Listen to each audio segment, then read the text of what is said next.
My name is Mary Ellen Shane, and I am a senior watershed planning and project coordinator here with the NSWA, and it is my pleasure to be your host this hour. Okay, so I'm going to go over a few housekeeping things to keep the webinar running smoothly.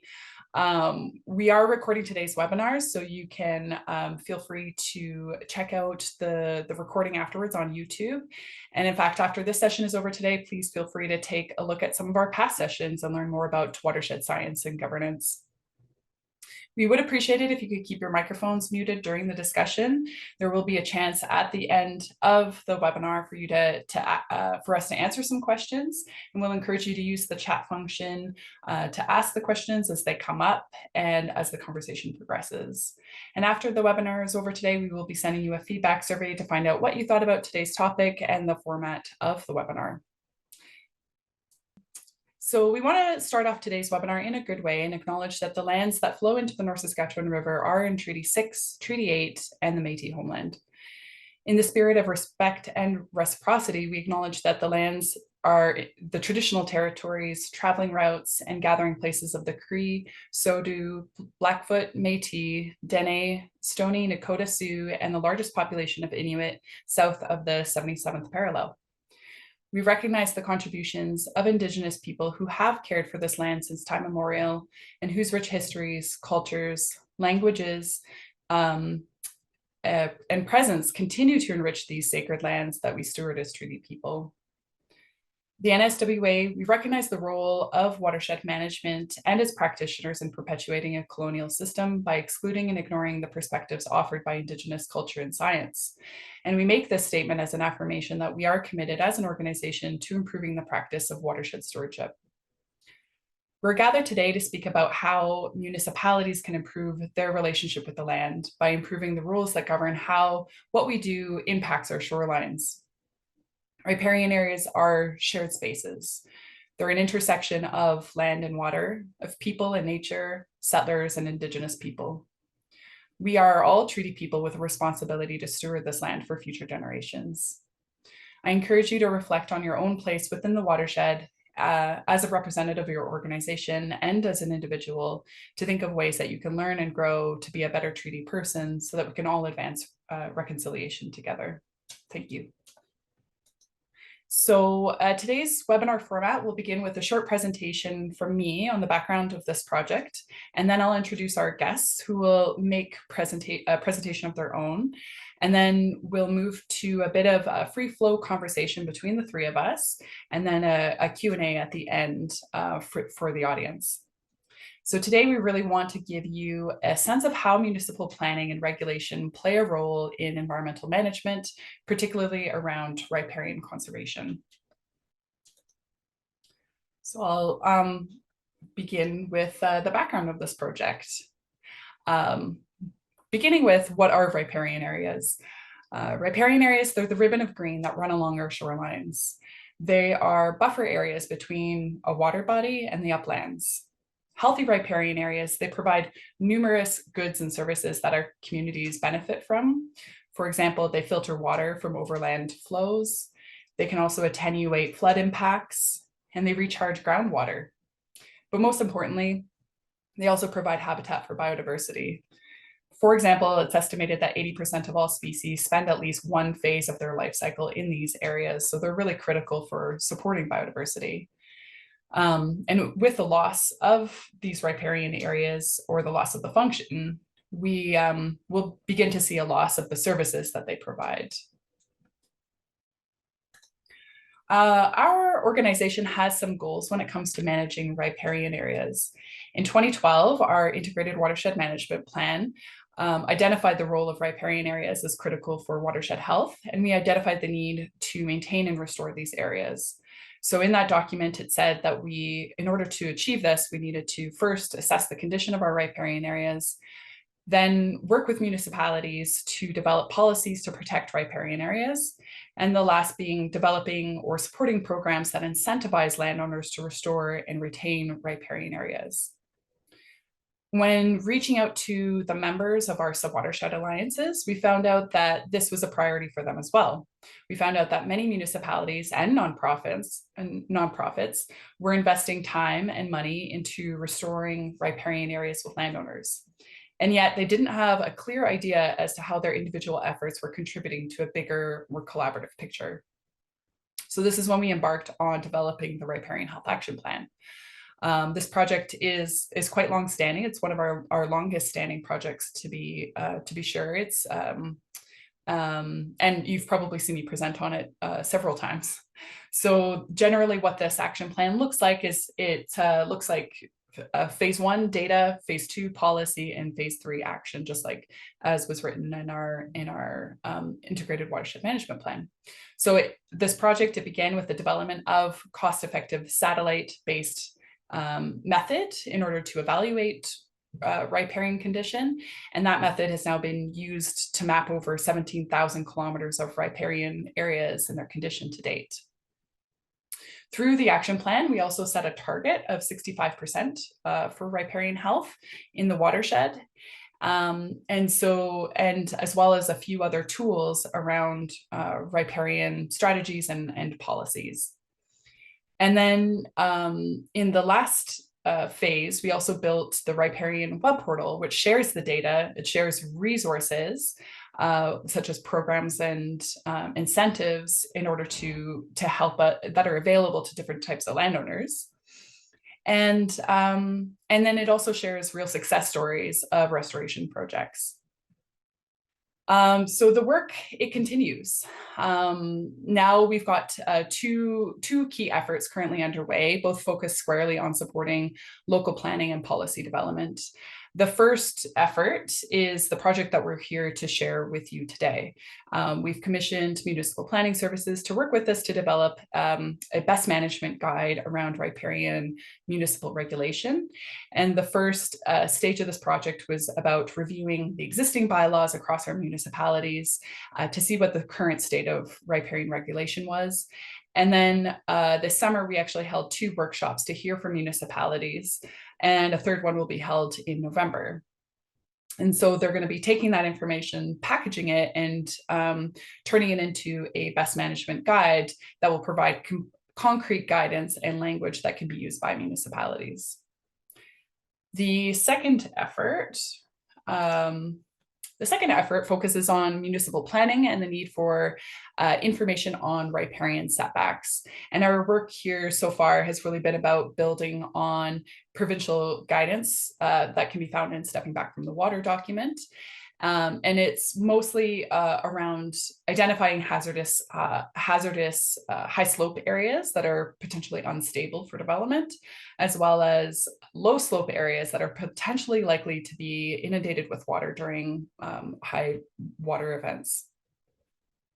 So those are the 2 key efforts that we're working on right now with this project. From our partners, we're also seeing quite a bit of progress on the ground. Each year, more restoration projects are mobilized through good programs like ALICE and Landcare. Amazing landowner outreach continues through groups like Cows and Fish and forage associations and our ag fieldmen, who are really knowledgeable about the value of these spaces and how we can all benefit from restoring them. Municipal regulations play a really important role in conservation to ensure that as we see development continue across the landscape, we have the rules in place needed to protect riparian areas and their functions and the services that they provide to human and natural communities. So I'm gonna jump over to introducing our 2 guest speakers. And I'm going to stop sharing my screen and allow James to bring his up as I do the introductions. So I'd like to introduce Jane Dauphinee and James Haney from Municipal Planning Services, which is an Edmonton-based planning service provider committed to sustainable community development. MPS specializes in public sector land use and community planning, providing services to approximately 90 rural and urban municipalities throughout Alberta. Jane is the principal planner, and her professional experience includes collaborating with communities in Alberta to develop long-range plans, invigorate policy, and increase institutional capacity, among many other things. And James Haney is the senior planner at MPS, and his professional experience includes planning related to heritage preservation, regulatory documentation, redevelopment, as well as public and Indigenous consultation and site assessment and design.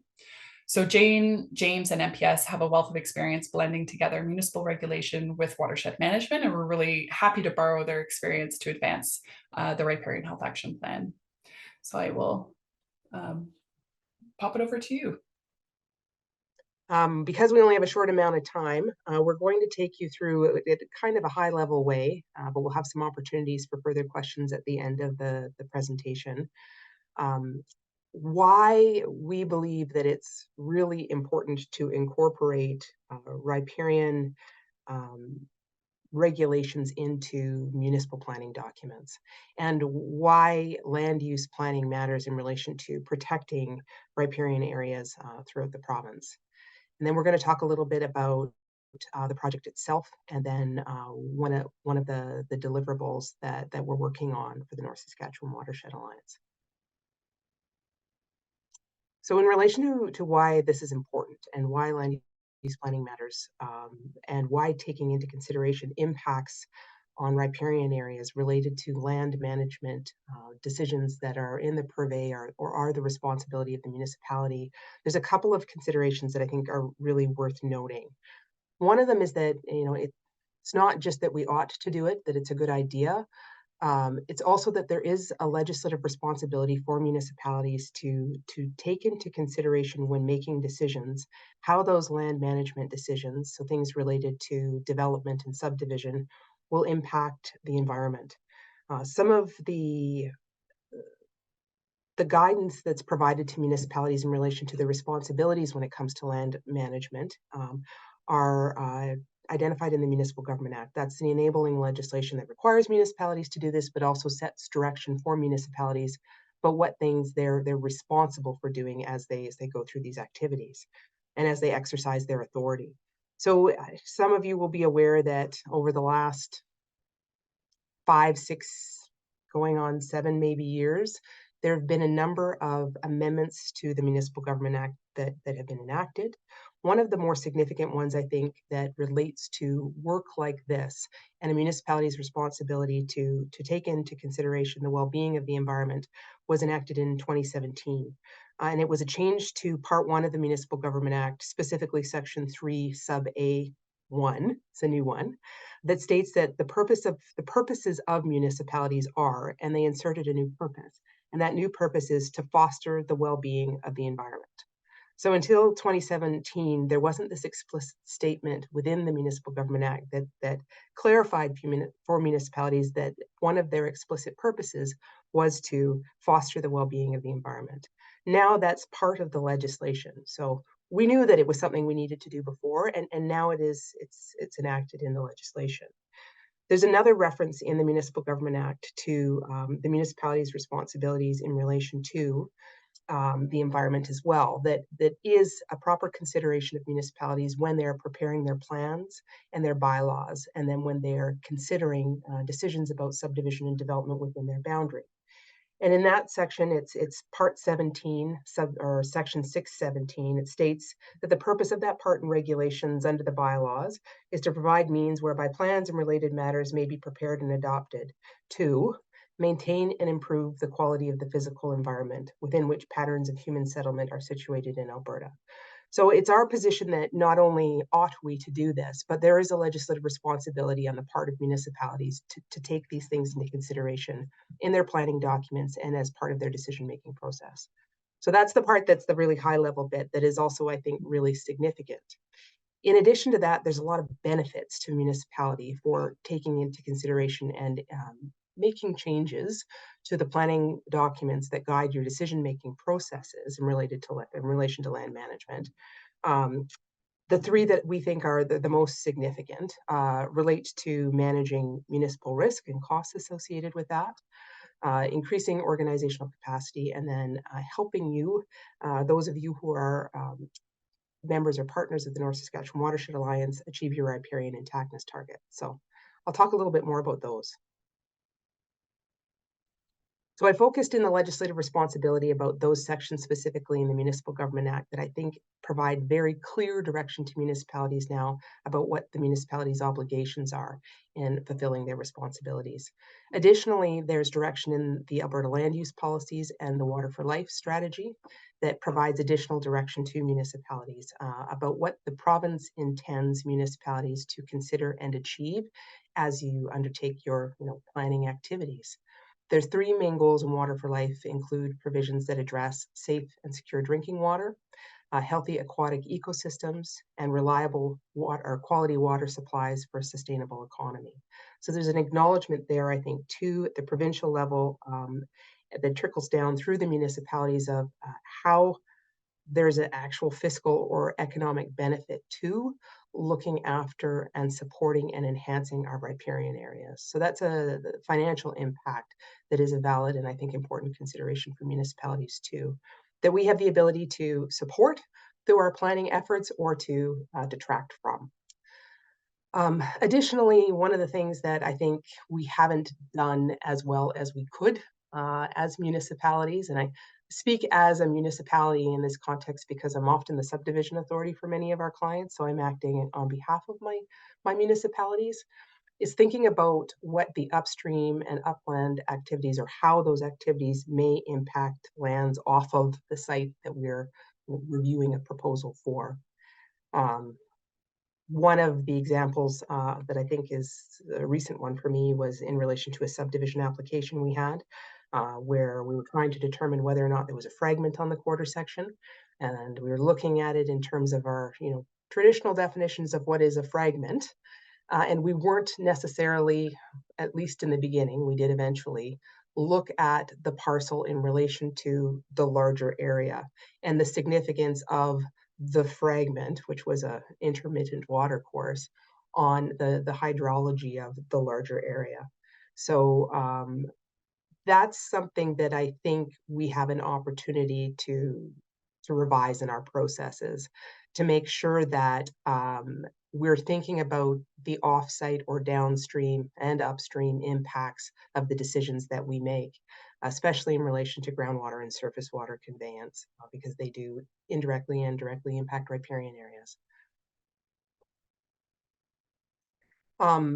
Thanks, James. In terms of managing risk, as we are dealing with and planning for increased occurrences of significant climate events, some of the things that, the impact of our previous decisions on the landscape and the people who live in the landscape are going to become more and more apparent. The pictures on this slide are in communities that we work with where we have historic settlement patterns, so subdivisions and developments that were approved long, long ago, that we're seeing, situations where there is impacts on riparian areas from the development that are not only detrimental to the water bodies and water courses that they're adjacent to, but also are potentially causing risk to private property, people's investments, and their quality of life. So there is this risk management piece for municipalities. We're supposed to be the experts in determining whether or not a site is suitable for a use which is intended. And that comes into effect when we're looking at new plans, or area structure plans, subdivisions, and development permit applications.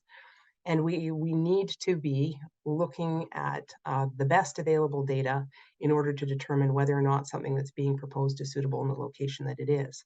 So even not taking into consideration the bigger picture, just taking into consideration what our responsibilities are as the folks who are supposed to be responsible for determining the suitability of a site, we have to look at some of the risks or dangers associated with development that occurs in many riparian areas in order to minimize municipal risk and the risk to the folks who are putting an investment in terms of dollars into the ground. Not doing so creates a potential additional financial risk and burden to the municipality. So this is something that we can minimize or mitigate by just thinking about how we do development in close proximity to riparian areas or within riparian areas, and starting to try to manage or redesign, through specifically design, how these developments are occurring. And this helps us to ensure that we are meeting our legislative requirements. That's okay, James. And we're managing and reducing risk. The other thing that we didn't note on there too, you can go to the next one, James, it's okay, is that there are additional costs to the municipality in not doing this, even if it's not through litigation as a result of a development that happens in a place that it should not have. It's thinking about how we're dealing with stormwater and surface water conveyance and those sorts of things.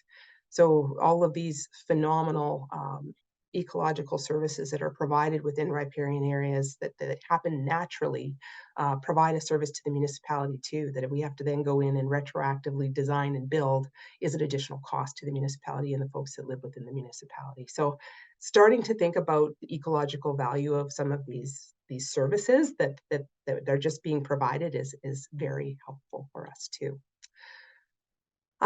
One of the benefits, I think, of this particular project and a lot of the phenomenal work the North Saskatchewan Watershed Alliance has done and continues to do for municipalities relates to limitations and challenges within the organizational capacity of a municipality. So we work with smaller rural municipalities and certainly smaller urban municipalities too.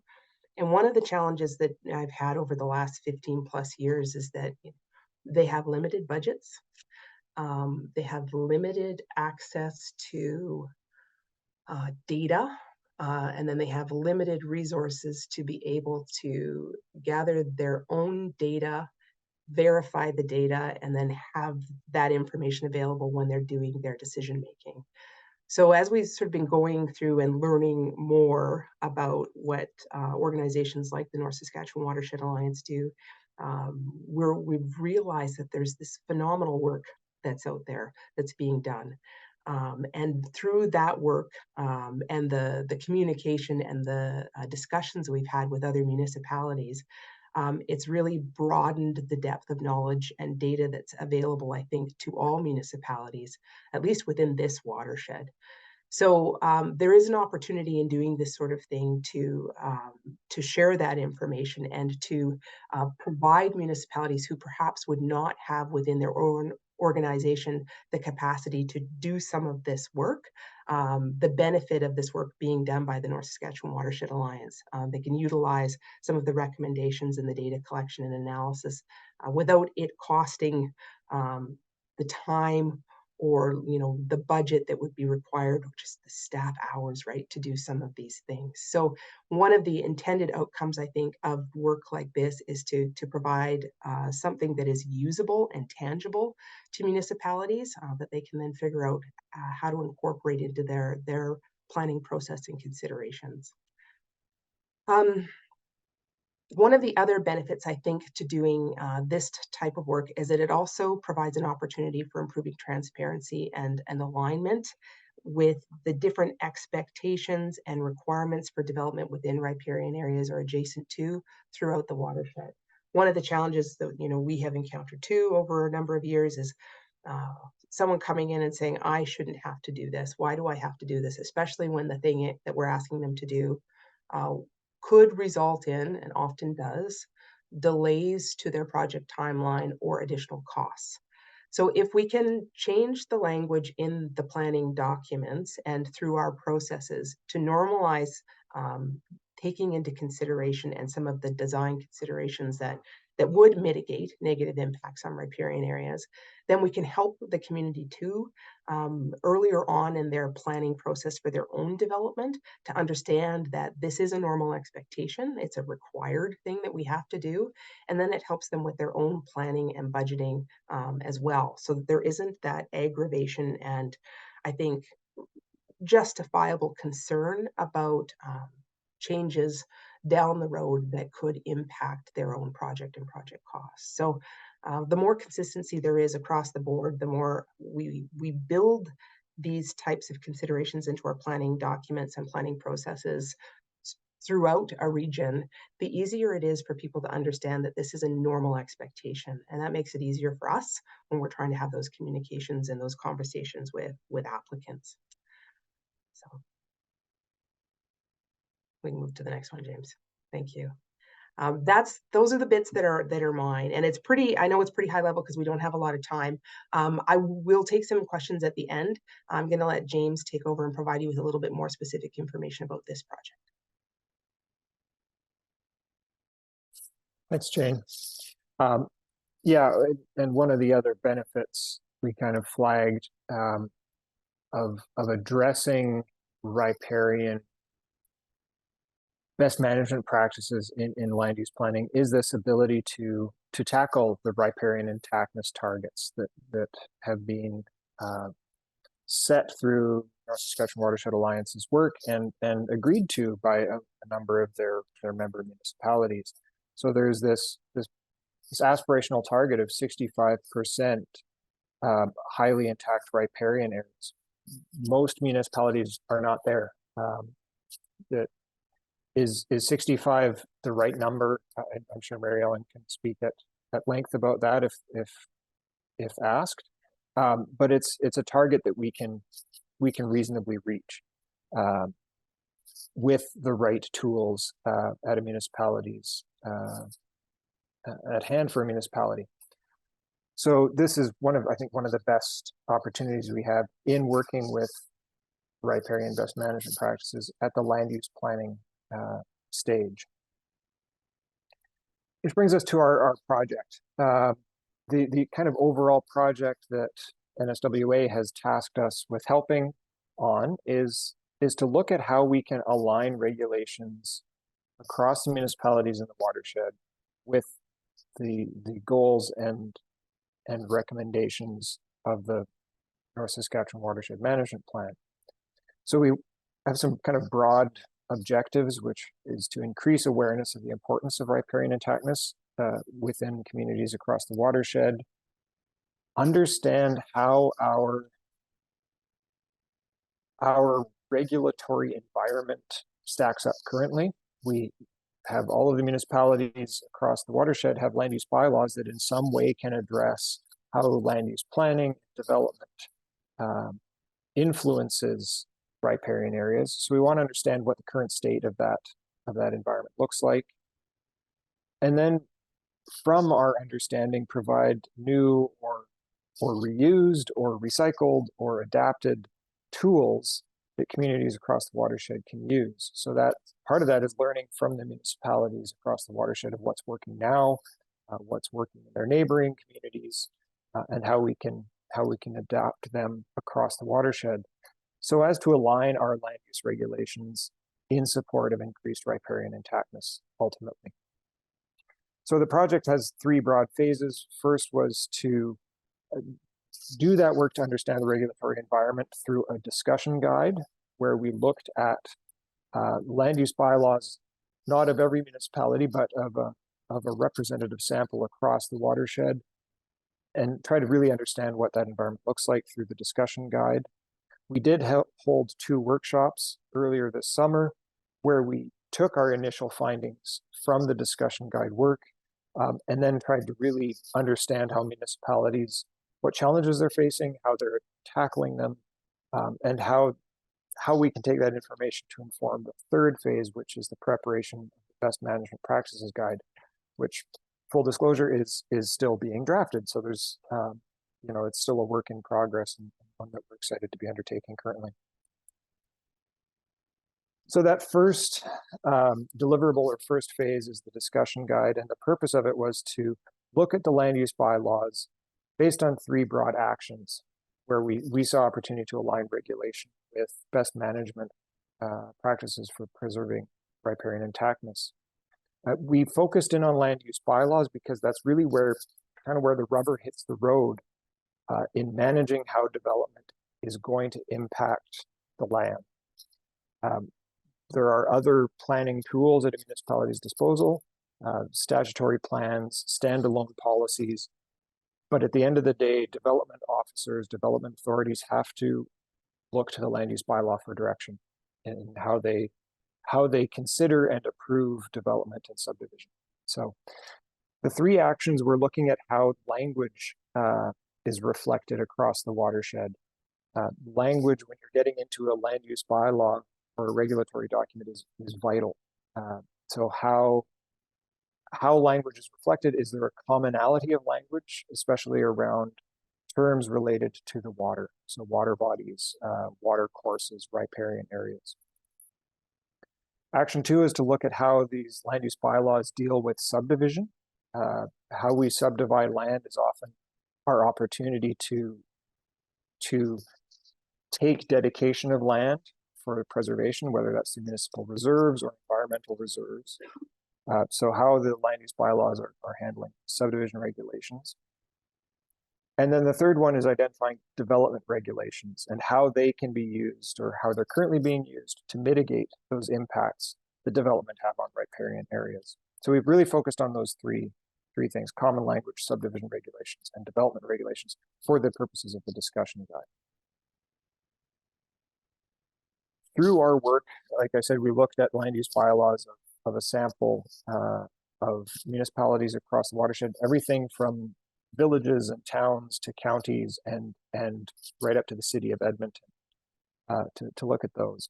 And our broad findings were that kind of across the watershed, there was a limited defined language around riparian areas. Some municipalities had a number of terms that were defined. Some had only one or two, if any.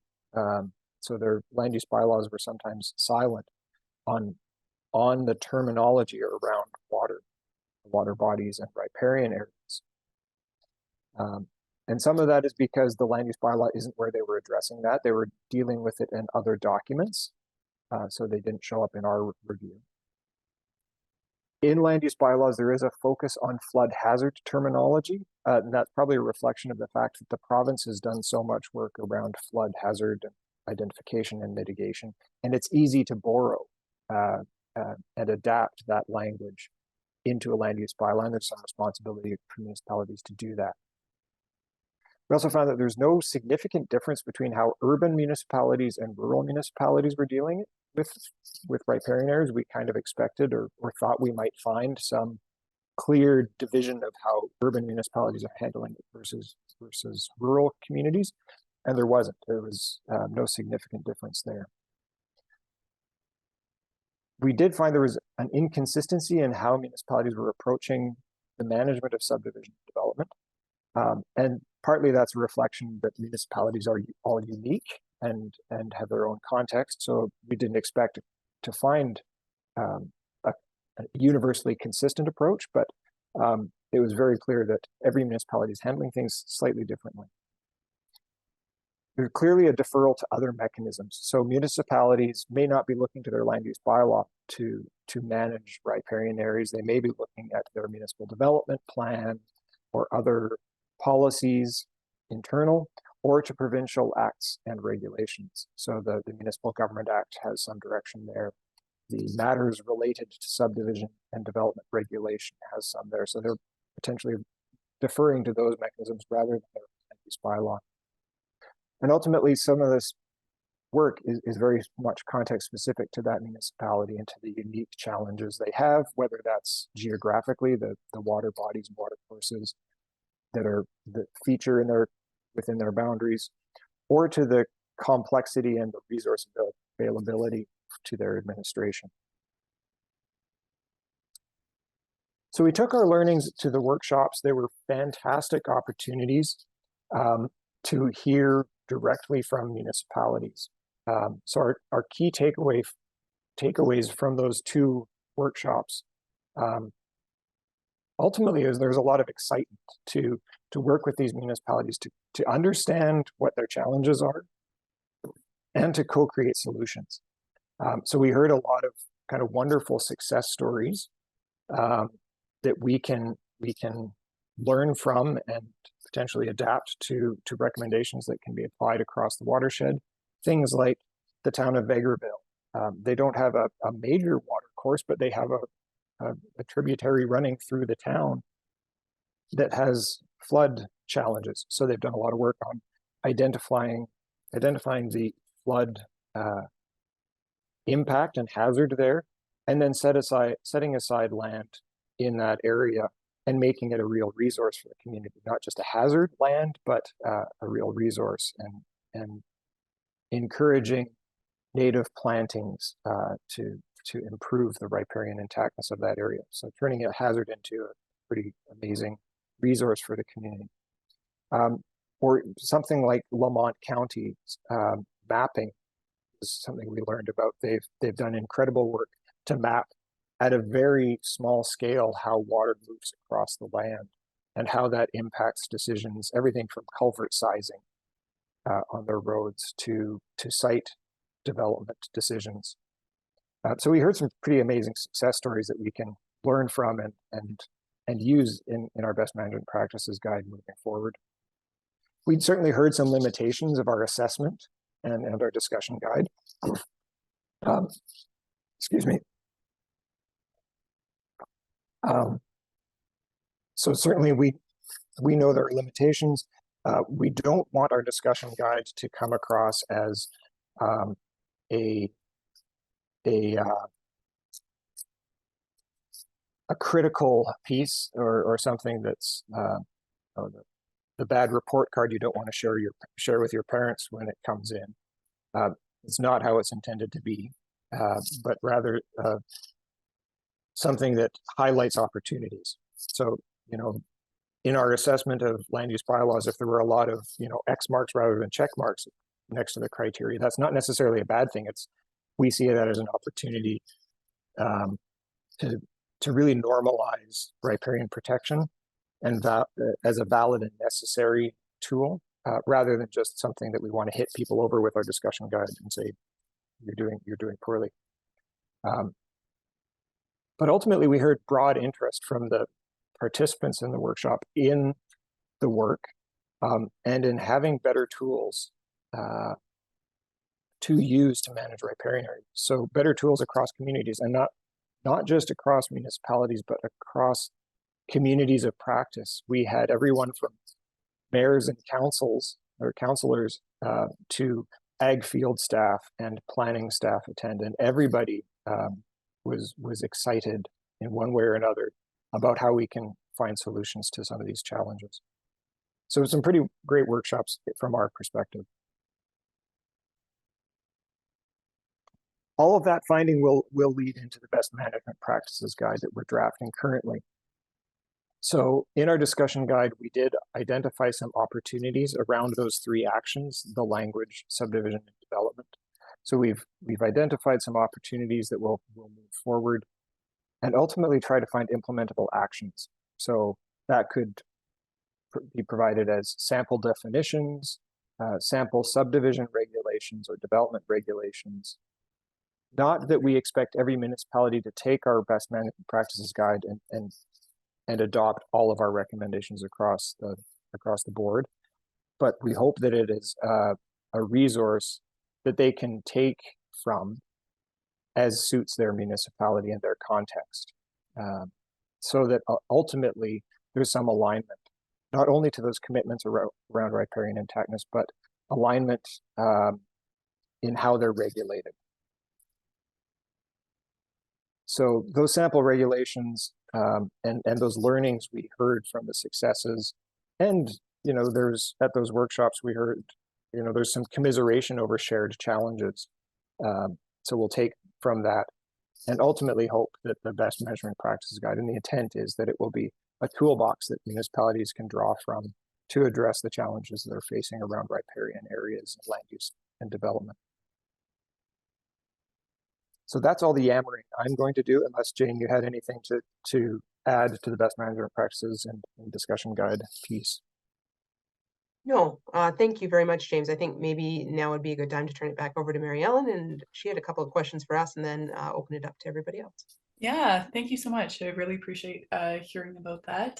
I wondered if I could take it up a notch, take it up to a bird's eye view. And at the start of your presentation, Jane, you mentioned the fact that we have this provincial legislation that provides some direction to municipalities about their responsibilities to be environmental stewards, whether it's through the water for life strategy, or those changes to the MGA, where they say that now environment is a legitimate planning purpose, and in fact municipalities should be managing their environment. So I guess my question for you is, and we're beginning to see individual municipalities take on environmental land use bylaws. But I guess my question to you is, what's the importance of coordinating across municipalities to ensure that there's some consistency or alignment between municipalities in terms of their environmental regulation? It's a good question. There's a bunch of benefits, I think. So to having a coordinated response to how we're going to address some of these things. One of the first and perhaps most important considerations is that water doesn't care what municipality name is governing land management decisions. And it goes across different municipal boundaries. So it's almost irrelevant what municipality it's within. It is kind of unfortunate, right? I mean, I am born and raised in Alberta, and I appreciate that we have this strong adherence and value for landowner rights. I get all of those things, but it gets hard when all municipalities are enabled to and supported in having very different approaches to dealing with these things that have much larger impacts than what's going on within a municipality's boundary. And it makes it really hard for us to manage and mitigate the upstream and downstream impacts of some of these things that do have a larger impact on an entire region, right?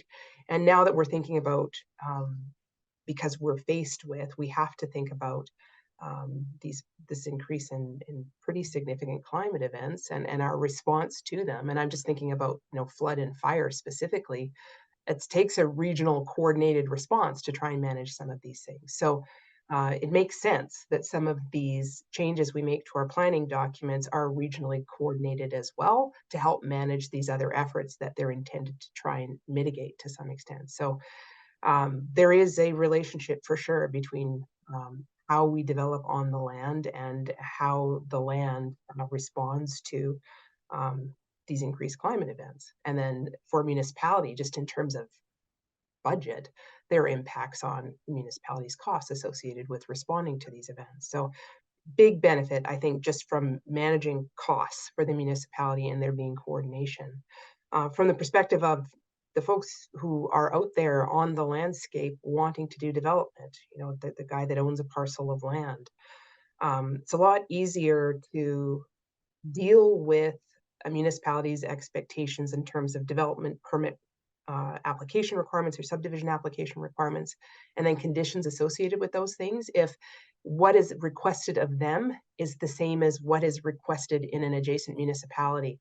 We get a lot of someone coming in and saying, well, I don't understand why I have to do this. If I were on this side of the invisible line, I wouldn't have to.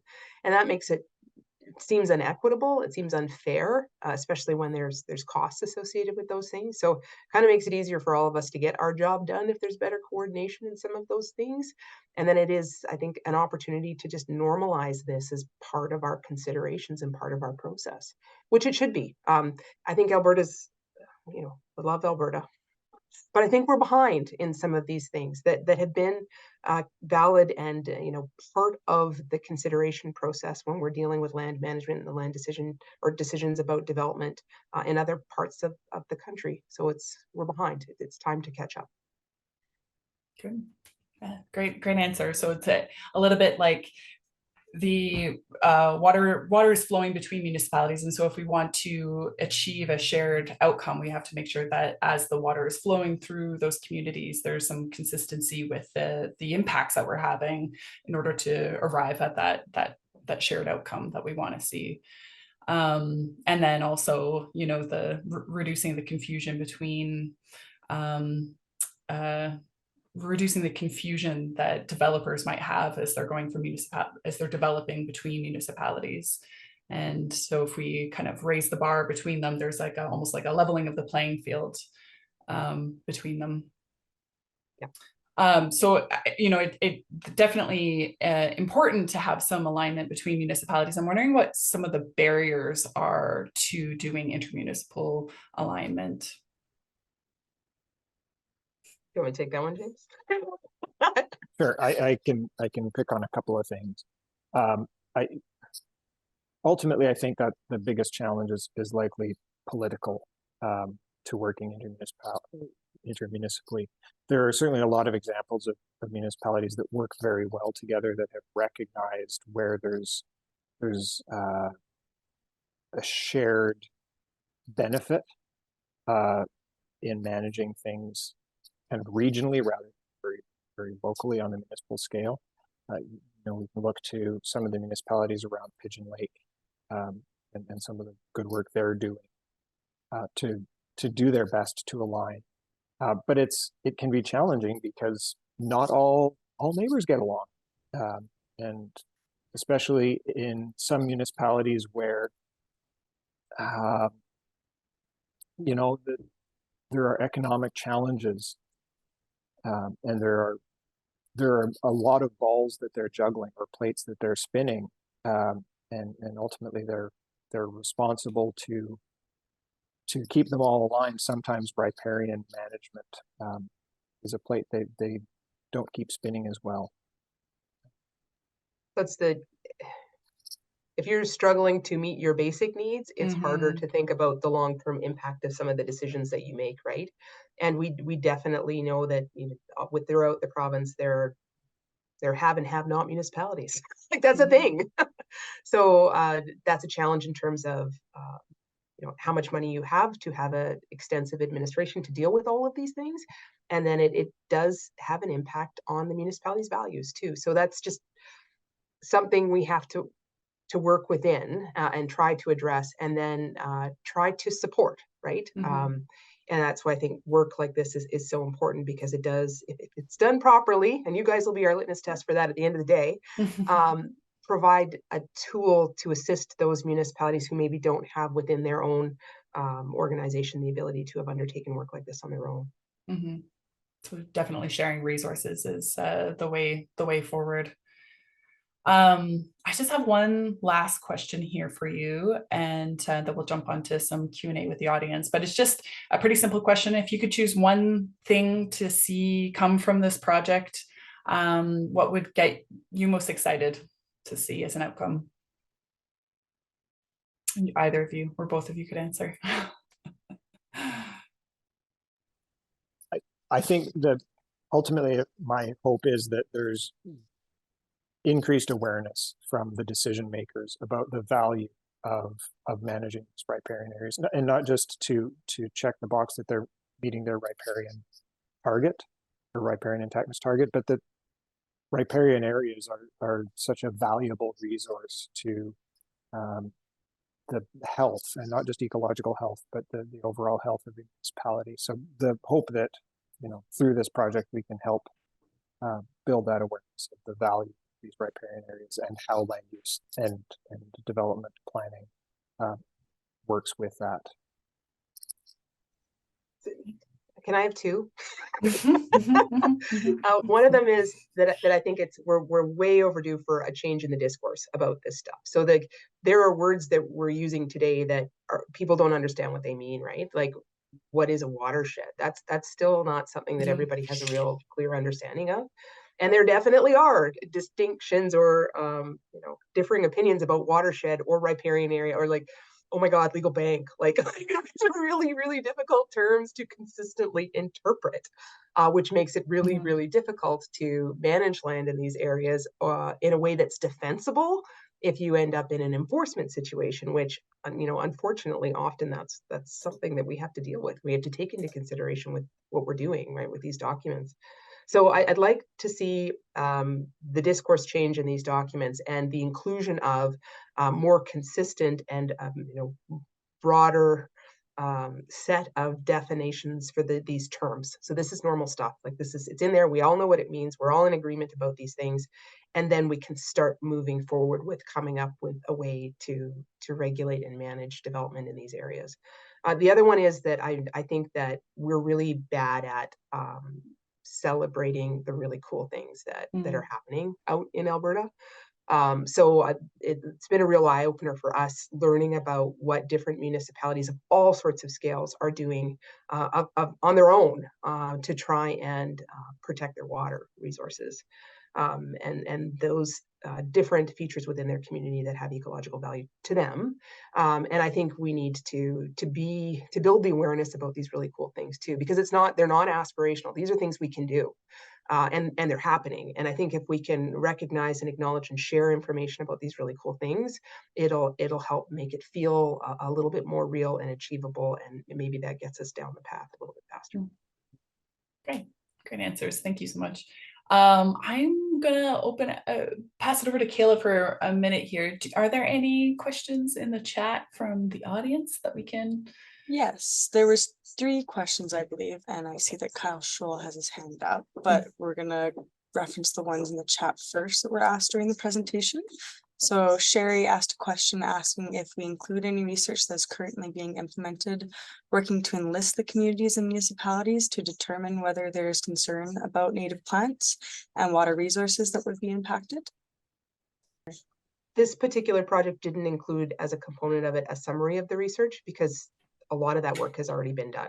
So we drew on the documents that the North Saskatchewan Watershed Alliance had put together already, or had commissioned through other projects, and then pulled from the recommendations from there in order to inform what we were including in our survey when we were looking at the first part of this project. Mm-hmm.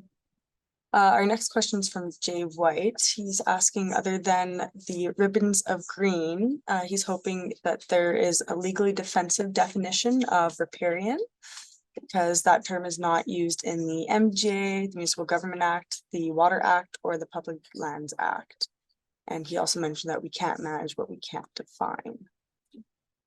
That was one of our challenges that sort of, I guess, came to light right away as we were going through the review of the land use bylaws, is that there's no way to do any of this unless we start increasing the number of definitions in land use bylaws. So that's tricky. It's tricky to do, and do it in a defensible way. Jay, I can tell you a sad story about how we did it not successfully in the last 2 years, for one. But we have to look at including in the planning documents that are utilized to impact the decision a set of defined terms. Otherwise, if we get into an appeal situation, or we're trying to deal with an enforcement situation, we can't. And there's been so many examples of that over the last just couple of years, where either no enforcement action was taken because we couldn't demonstrate, because we didn't have defined terms, or we didn't have a record of what actually happened. But the lack of defined terminology in land use bylaws is a huge impediment to being able to deal with this stuff successfully. So that's definitely one of the whole categories of recommendations that the Best Management Practices Guide will include. Awesome. Also let Shelley and ask her question. She's been waiting patiently with her hand up. So go ahead, Shelley. You're muted. Yeah. I'm new to this group. I was the backup to another counselor before, so I'm happy to be here. But I'm confused by a couple things. Who do you consult to? Like, is it to developers or to municipalities or the province or everyone kind of thing? NPS or North Saskatchewan Watershed Alliance. Okay, so that's who you do the consulting for, and that's it then, hey? Okay. So no, sorry, just 2 different organizations. Was that directed at NPS? Yes, NPS, sorry. Okay. So we work exclusively for municipalities in the province and some watershed associations. We don't work with developers, and it's because we're just a little company, so it's too hard for us to represent both sides. Okay, and you don't deal with provincial government then either, other than we've done a contract for Alberta Environment as well, but it was to do a watershed management plan. So okay, and then the other question is how is the 65% success determined? That one's for you, Mary Ellen. Yeah, thank you. So this is something that came out of an effort with our sub-watershed alliances. So we have 3 groups of municipalities and NGOs that sit on these sub-watershed alliances. And in 2021, we worked with them to determine that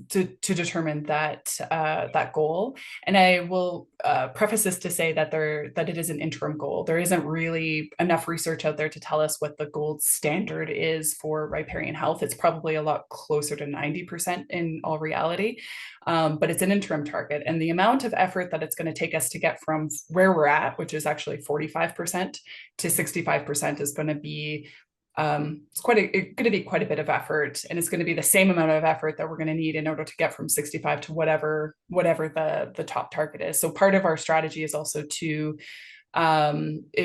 research any improvements to riparian health so that we can better quantify what that ideal target needs to be.